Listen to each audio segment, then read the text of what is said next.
ඔයාට ජීවිතේ මොන අමාරුකම් තිබ්බත් ඔයා තවත් ජීවත් වෙන තැනකටපත් වෙනවා.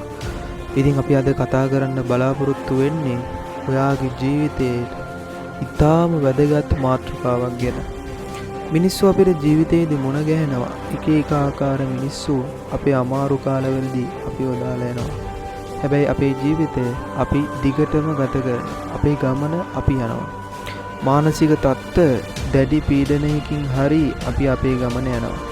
ඉතින් ඔයාලට මතක් කරනවා අපේ channel එක තවමත් subscribe කරලා නැත්නම් දැන්ම subscribe කරලා එකතු වෙන්න. මේ ඔබ එකතු වෙන්නේ ඇල්ෆා තත්ත්වේ ඔයාගේ මානසික තත්ත්වය හදන්න. ඉතින් ජීවිතේ අපි නැවත නැවතත් දුවනවා විතරක් නෙවෙයි අපේ ගමන අපි යනවා. හැබැයි අපිට මිනිස්සු වගේක් මුණ ගැහෙනවා. ඒ මිනිස්සු අපි ප්‍රතික්ෂේප කරනවා විතරක්ම නෙවෙයි අපි දැඩිව මානසිකව වටනවා. අපේ ඉමෝෂන් පැත්තෙන් අපි හිතුවොත් අපේ හැඟීම ඊට පස්සේ අපේ ජීවිතයට සම්බන්ධ වන හැම දෙයකින්ම ඒ මිනිස්සු අපිව මානසික තත්වයෙන් බිඳවටනවා. ඒ මිනිස්සුන්ගේ සල්ලි වලින්, ඒ මිනිස්සුන්ගේ බලයෙන්, ඒ මිනිස්සුන්ගේ ඒකාකාර මිනිස්සුන්ගේ ක්‍රියාකාරකම් මත ඒ මිනිස්සු ක්‍රියාවලියක් යොදවලා තියෙනවා. ඉතින් මේ දේවල් තමයි අපේ channel එකත් එක්ක අපි කතා කරන්න. අද මාතෘකාව තමයි ටොක්සික් මිනිස්සුන්ගේ රිලේෂන්ෂිප් එක අපි කොහොමද දරාගෙන අපේ ටැක් එක අපි කමන් කරන්නේ. ටොක්සික් මිනිස්සු කියන්නේ තාම භයංකර මිනිස්සු. මේ භයංකර මිනිස්සු අපිව ඇද ගන්නවා, අපිව පල්ලෙහාටම දානවා, බිඳුවටම දානවා. බිඳුවට දානවා විතරක් නෙවෙයි, ඒ මිනිස්සු අපේ ගමන අපිව අද දානවා මානසික තත්ත්වයෙන් දෝවිල්ලක් තරමට. අපි මොන තරම් වේදනාවන් විඳිනවද මේ ටොක්සික් මිනිස්සු නිසා. ඔබ හිතලා බලන්න, ටොක්සික් මිනිස්සුන්ගේ රිලේෂන්ෂිප් එකට අපි අහු වුණොත් අපි කොන තැනට වැටේද? අංක 1 තමයි ටොක්සික් මිනිස්සුන්ව ඔයා හඳුනා ගන්නට ඕන. ටොක්සික් මිනිස්සු හැම වෙලාවකම ඔයාගේ රිලේෂන්ෂිප් එක කඩනවා. ඔයාගේ ගමනාන්තය ඔයාට අවසන් කරන්න දෙන්නේ නැහැ.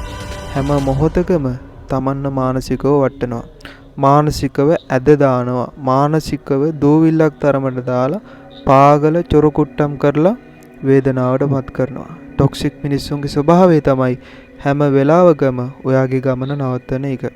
ඔයා කරන්න යන දෙයකින් ඔයා සාර්ථක වෙනවා නම් ඒ සාර්ථක වෙන දේ ඒ මිනිස්සු නවත්තලා දානවා. නවත්තලා දාලා හැම වෙලාවකම ඔයාට විරුද්ධව කතා කරනවා. ඔයාගේ ජීවිතයට එන හැම හොඳ දෙයක්ම ඒ මිනිස්සු නරක විදියට ගන්නවා. ඒ මිනිස්සුන් ඔයා හොයාගද්දි මෙන්න මේ විදියට හොයාගන්න. හැම වෙලාවකම ටොක්සික් මිනිස්සු හිතන්නේ Taman ගැන විතරයි. වාසිය විතරයි. වාසි තැනට තමයි මේ මිනිස්සු වැඩ කරන්නේ. මිනිස්සුන්ගේ ස්වභාවය අවබෝධ කරගෙන මේ ටොක්සික් රිලේෂන්ෂිප් එකෙන් අයින් වෙන්න නම් ඔයා මහන්සි වෙලා කැපවීමෙන් උනන්දු වෙන්න ඔයාගේ කටයුතු ටික කරන්න ඕන. ඒ විතරක්ම නෙවෙයි, මේ ටොක්සික් මිනිස්සුන්ගෙන් අයින් වෙලා ඒ මිනිස්සුන්ව හඳුනගෙන ඔයා ඔයාගේ ඉමෝෂනල් ගති පාලනය කරගෙන ඉමෝෂන් රිලේෂන්ෂිප් එකත් එක්ක ගමන් කරන්නේ නැතුව අවබෝධයෙන් බුද්ධියෙන් මේ මිනිසුන්ව ඔයාගේ ජීවිතයෙන් අයින් කරලා දාන්නට ඕන. හැම වෙලාවකම හිතන්න තමන්ගේ ජීවිතය තමන් ගැට ගහ ගන්නකම් මේ ටොක්සික් රිලේෂන්ෂිප් කිසිම දෙයක් තමන්ගේ ජීවිතයට එකතු කරගන්නේ නැහැ කියන ඒ අරමුණ, ඒ බලාපොරොත්තුව, ඒ ඔපචුනිටි එක අදිෂ්ඨාණයෙන් ඔයාගේ හිතට ගන්න. හැම වෙලාවකම තමන්ගේ ජීවිතයට අවබෝධාත්මක විදියට ඒ ටොක්සික් රිලේෂන්ෂිප් එක අයින් කරලා දාලා ඔයාගේ ගමන යන්න.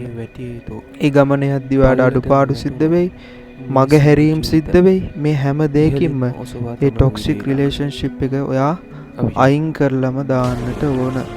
අයින් කරලා දාන්නේ මං අර කිව්ව විදියටමයි. ඔබ දන්නවනම් ඔයාට අමාරු කාලේ මේ ලෝකේ. හැබැයි ඒ අමාරු කාලවලදී ඔයාත් එක්ක ජීවත් වෙන මිනිස්සු ගැන ඔයා හිතන්නේ. ඔයත් එක්ක එකට ඉන්න මිනිස්සු ගැන හිතන්න.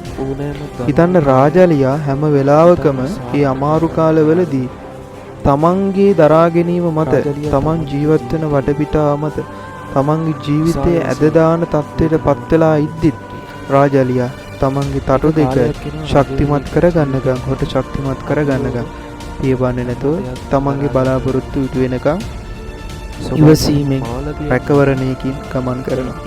ඉතින් රාජාලියට පුළුවන් හැම වෙලාවකම තමන්ගේ ජීවිතේ අමාරු තත්ත්ව ටොක්සික් රිලේෂන්ෂිප් වගේම අමාරු තත්ත්ව දරා ගන්න. ඉතින් ඔයාට මං කියන්නේ ඔයත් රාජාලියෙක් වෙන්න. ඔයත් හැම වෙලාවකම කූර බැල්මෙන් අදිෂ්ඨානයේ කැපවීමෙන් තමන්ගේ ගමන යන්න. තමන්ව ශක්තියක් කරගන්න. ඒ ශක්තිය හැම වෙලාවකම තමන්ගේ මනසින් පවත්වන්න උත්සාහ කරන්න. හැම වෙලාවකම ඔයාගේ ජීවිතේ ඔයාට වටිනවා කියන එක හිතන්න. ටොක්සික් රිලේෂන්ෂිප් තමන්ට අයිති නෑ. ඒ දේවල් තමන්ට අයිති නෑ. තමන්ගේ වශකයේ පවත්වන්න බෑ කියන එක ඔයා හැම වෙලාවකම ඔයාගේ හදවතින් හිතන්නට ඕන. හැම වෙලාවකම තමන්ගේ ජීවිතය තමන්ට වටිනවා කියන එක තේරෙන්න පටන් ගන්න ඕන. ඔයාගේ ජීවිතේ ලෝඩ් වෙලා ඔයාගේ ජීවිතේ වෙනස්ම තරමට වෙනස්ම මානයකට එතනදී අරගෙන යයි. ඒක මට 100,000ක් විශ්වාසයි. ඉතින් ඔයාට අවබෝධයෙන් තේරුම් ගන්න අමාරු වීඩියෝ එක තව කෙනෙක්ට බලන්න ෂෙයා කරන්න මතක් කිරීම කරන ගමන් අද වීඩියෝ එකකින් අපි කතා කරේ ටොක්සික් රිලේෂන්ෂිප් එක අයින් කරලා සාර්ථකත්වයේ ට්‍රැක් එකට වැටෙන්නේ කොහොමද කියලා. ටොක්සික් ගතිය මිනිසුන්ව බලා ගන්න. මේ සබාධම මේ ආදරයෙන් වැරද ගන්න සබාධම හැම වෙලාවකම මේ ටොක්සික් මිනිසුන්ගේ රිලේෂන්ෂිප් හැම දෙයක්ම වේදනාවට පත් කරනවා. ඒක තමයි මේ සබාධමේ ක්‍රියාවලිය. සබාධම හැම මොහොතකම ඒ රිලේෂන්ෂිප් එක ඔයාගේ ජීවිතයෙන් අයින් කරනවා නම් ඔයා ඒ ටොක්සික් මිනිසුන්ගේ ස්වභාවයට වැටෙන්න පටන් ගන්නට එපා. මොකද සබාධම ඒ දේවල් බලාගනි. ඒ දේවල් නිරන්තරයෙන් සබාධම බලාගනි. සබාධම තමයි මේ ලෝකයේ තියෙන වටිනාම සම්පත. ඉතින් සබාධමත් සමග ජීවත් වෙන්න සබාධමේ ආශිර්වාදය ඔයාට හැම වෙලාවකම ලැබිලා ඔයාගේ ජීවිතේ සාවිමත් කරනවා. මොන පීඩනය තිබ්බත් මොන දරා ගැනීම සිද්ධ කරන්න වුණත් ඔයාගේ ජීවිතේ තවත් ගැට ගහගෙන යනවා. ඒක තමයි වැදගත් වෙන්නේ මිත්‍රයා. ඔයා මේ වීඩියෝ එක නැවත නැවතත් බලලා ඔයාගේ සිත ශක්තිමත් කරගන්න. මොකද අපි කාටත් මේ ලෝකේ ප්‍රශ්න ගැටලු කනගාටු හැම දෙයක්ම තියෙනවා.